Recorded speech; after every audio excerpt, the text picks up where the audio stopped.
Hello friends, చిన్ననాటి కథలకు స్వాగతం. ఇక ఈరోజు కథ ఏమిటో చూడండి. ఒక అడవిలో అక్కా చెల్లెళ్ళైన 3 హంసలుండేవి. వాటిలో పెద్దదైన హంస చాలా నల్లగా ఉండగా మిగతా రెండింటిలో ఒకటి తెల్లగా మరొకటి గోల్డెన్ కలర్లో చాలా అందంగా ఉండేవి.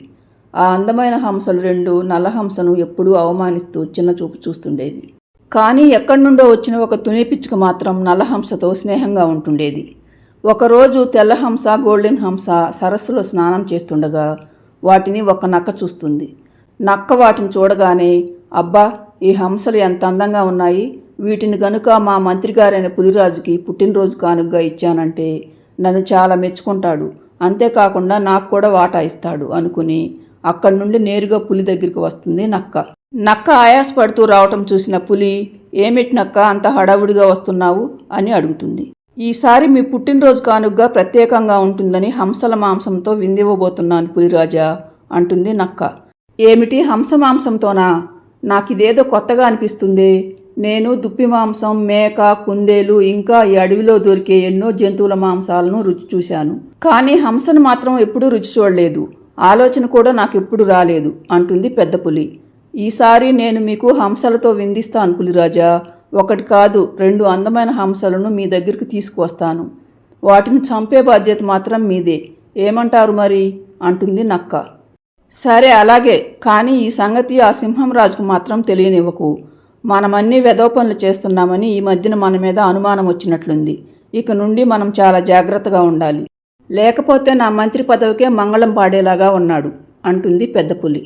అలాగే పులిరాజా, ఎవ్వరికీ తెలియకుండా వాటిని నమ్మించి మీ దగ్గరికి తీసుకువస్తానుగా, మీరు నిశ్చింతగా ఉండండి అంటుంది నక్క. మళ్ళీ రోజు నక్క హంసలను వెతుక్కుంటూ వచ్చేసరికి అవి రెండు ఒక చోట మాట్లాడుకుంటూ ఉంటాయి. నక్క వాటి దగ్గరికి వచ్చి, మీరిద్దరూ ఎంత అందంగా ఉన్నారో తెలుసా? అసలు నేను మీ అంత అందమైన పక్షులను ఇంతవరకు చూడలేదంటే నమ్మండి. ఈ వారంలో మహారాజు సింహంరాజు, మంత్రి పులిరాజు కలిసి పక్షుల అందాల పోటీలు పెట్టాలని నిర్ణయించారు. మీరు గనుక ఆ పోటీలో పాల్గొన్నారంటే ఖచ్చితంగా మొదటి 2 బహుమతులు మీకే వస్తాయి. లైక్ చేయటం మర్చిపోకండి ఫ్రెండ్స్. అప్పుడు ఇక మీ పక్షులన్నీ మీరు చెప్పినట్లే నడుచుకోవాలి. మరి ఈ పోటీలో పాల్గొనటం మీకు ఇష్టమేనా అని అడుగుతుంది నక్క. నక్క అలా పొగడటంతో హంసలు 2 ఉబ్బి తబ్బిబ్బైపోతాయి. అలాగే నక్క బావా, తప్పకుండా మేము ఆ పోటీలో పాల్గొంటాం. మరి మహారాజు దగ్గరికి మమ్మల్ని ఎప్పుడు తీసుకువెళ్తావు అని అడుగుతాయి హంసలు. ముందు మిమ్మల్ని మంత్రిగారైన పులిరాజు దగ్గరికి తీసుకువెళ్తాను. అతనికి గనుక మీరు నచ్చారంటే ఇక మీరు గెలిచినట్లే. ఎందుకంటే సింహంరాజుకు మా మంత్రి పులిరాజు ఎంత చెబితే అంతే. నేను రేపు వచ్చి మిమ్మల్ని పులిరాజు దగ్గరికి తీసుకువెళ్తాను, సిద్ధంగా ఉండండి అని అక్కడి నుండి వెళ్ళిపోతుంది నక్క. కానీ నక్క హంసలతో మాట్లాడడం తుని పిచ్చుగా చూస్తుంది. అది వెంటనే నల్లహంస దగ్గరికి వచ్చి దాని చెల్లెళ్ళిద్దరూ నక్కతో మాట్లాడిన విషయం చెప్పి, వాళ్ళిద్దరినీ జాగ్రత్తగా ఉండమని చెప్పు మిత్రమా, ఎందుకంటే ఆ నక్క పులి సింహంరాజుకు తెలియకుండా ఈ మధ్యన చాలా వెధవ పనులు చేస్తున్నారని అడవిలో అందరూ అనుకుంటున్నారు అని చెప్తుంది తుని పిచ్చుక.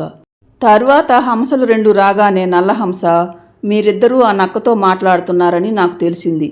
అది ఒట్టి జిత్తులు మారి నక్క. మీతో అది ఏం చెప్పిందో కానీ దాని మాటలు నమ్మకండి, దానితో జాగ్రత్తగా ఉండండి అని అంటుంది నల్లహంస.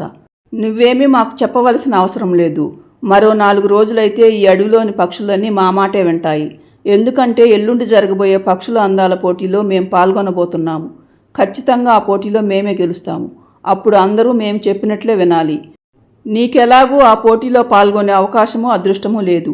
దయచేసి మాకు అడ్డుపడాలని చూడకు అంటాయి హంసలు 2. మరుసటి రోజు నక్క రాగానే అక్క చెప్పే మాట వినకుండా దాని వెంట వెళ్ళిపోతాయి అవి 2.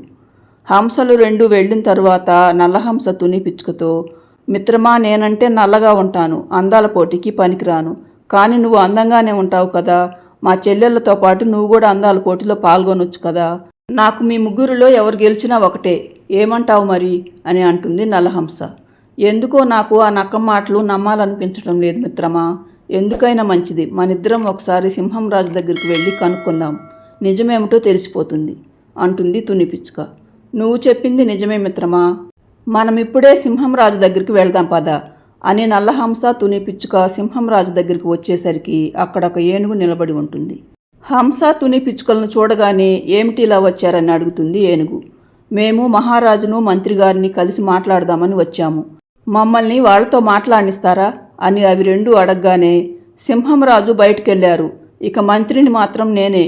ఏమిటో నాకు చెప్పండి, నేను మహారాజు రాగానే మీరు వచ్చిన సంగతి తనకు చెబుతాను అంటుంది ఏనుగు. అదేమిటి, మంత్రి పులిరాజు కదా, మీరు మంత్రిని అంటారేమిటి అంటుంది తుని పిచ్చుక. నిన్నటి వరకు ఆ పులిరాజే మంత్రి, కానీ ఆ పులిరాజు తన అనుచరుడు నక్క చేసే దుర్మార్గాలన్నీ సింహంరాజుకు తెలిసిపోయాయి. ఈరోజు ఉదయమే తనను మంత్రి పదవి నుండి తీసేసి నన్ను మంత్రిగా నియమించాడు, కానీ అధికారికంగా ప్రకటించాల్సి ఉంది అంటుంది ఏనుగు. ఛానల్ను సబ్స్క్రైబ్ చేశారో లేదో చూడండి ఫ్రెండ్స్. దాంతో హంస తుని పిచ్చుక రెండూ అవాక్కైపోతాయి. ఇంతలో సింహంరాజు అక్కడికి వచ్చి విషయమేమిటని వాటినింటిని అడగగానే నల్లహంస జరిగిన విషయం మొత్తం సింహంరాజుకు చెప్పేసరికి అందాల పోటీలు లేవు, ఏమీ లేవు. నేను ఆ పులి నక్కల రెండింటినీ ఈ అడవిని వదిలి వెళ్ళిపోమని చెప్పాను, కానీ వెళ్లే ముందు అవి రెండూ ఏదో దుర్మార్గానికి పథకం వేసినట్లున్నాయి. మనం వెంటనే వెళ్ళి మీ చెల్లెలిద్దరిని కాపాడదాం పదండి. నాకు తెలిసి నక్కా పులి ఎప్పుడు కలుసుకునే చోటుకే మీ వాళ్లను తీసుకెళ్లి ఉంటారు. త్వరగా వెళదాం పదండి అంటుంది సింహం. మరోవైపు నక్క హంసల రెండింటినీ పులి దగ్గరికి తీసుకురాగానే కొంతసేపు వాటితో మాట్లాడిన తరువాత, పులిరాజా, మీరే సింహంరాజుతో చెప్పి అందాల పోటీలో మేమే గెలిచేలా చెయ్యాలి, చేస్తారా మరి అని అడుగుతాయి హంసలు రెండు. నేను మీ గురించి సింహంరాజుకు చెప్పటానికి నేను అసలు ఇప్పుడు అతని దగ్గర మంత్రిగానే పనిచేయటం లేదు. అసలు అందాల పోటీలు లేవు, ఏమీ లేవు. నా పుట్టినరోజు సందర్భంగా మీ మాంసంతో విందు చేసుకోవటానికే మా నక్క మిమ్మల్ని ఇక్కడికి తీసుకువచ్చింది. చివరగా మిమ్మల్ని ఇద్దరినీ చంపి తినేసి మేము ఈ అడవిని వదిలి వెళ్ళిపోతాము అనేసరికి హంసలు రెండు నివ్వెరిపోతాయి. ఇంకా ఆలస్యం ఎందుకు పులిరాజా, కానివ్వు అని నక్క అనేసరికి, ఏమిటి కానిచ్చేది, మీ ఇద్దరి పని నేను కానిస్తాను అని సింహం ఏనుగుతో పాటు అక్కడికి వచ్చేసరికి పెద్ద పులికి నక్కకు పై ప్రాణాలు పైనైపోతాయి. సింహానికి దొరికితే చీల్చి చెండాడతాడని భయపడి అవి రెండు పరుగులంకించుకొని అడవిలో నుండి దూరంగా పారిపోతాయి పులి నక్క. తర్వాత సింహంరాజు హంసల రెండింటితో, ఇక నుండైనా అందగత్తెలమని గర్వపడటం మానేసి మీ అక్క చెప్పినట్లు బుద్ధిగా ఉండండి అని చివాట్లు పెట్టి అక్కడి నుండి వెళ్ళిపోతాడు.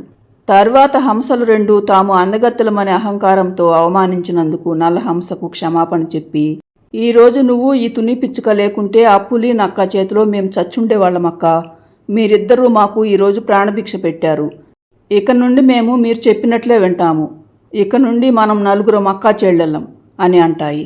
తర్వాత మరెప్పుడూ నల్లహంసను అవమానించకుండా అందరూ కలిసిమెలిసి ఉంటారు. తన చెల్లెళ్ళిద్దరూ మారిపోయినందుకు నల్లహంస చాలా సంతోషిస్తుంది. సింహంరాజుకు భయపడి అడవిలో నుండి పారిపోయిన పులి నక్క ఎటువైపు వెళ్లాలో తెలవక చివరికి వేరే అడవి వైపు వెళ్ళిపోతాయి. చూశారుగా ఫ్రెండ్స్, ఈ కథలోని నీతి ఏమిటంటే దుర్మార్గానికి ఎప్పటికైనా పతనం తప్పదు.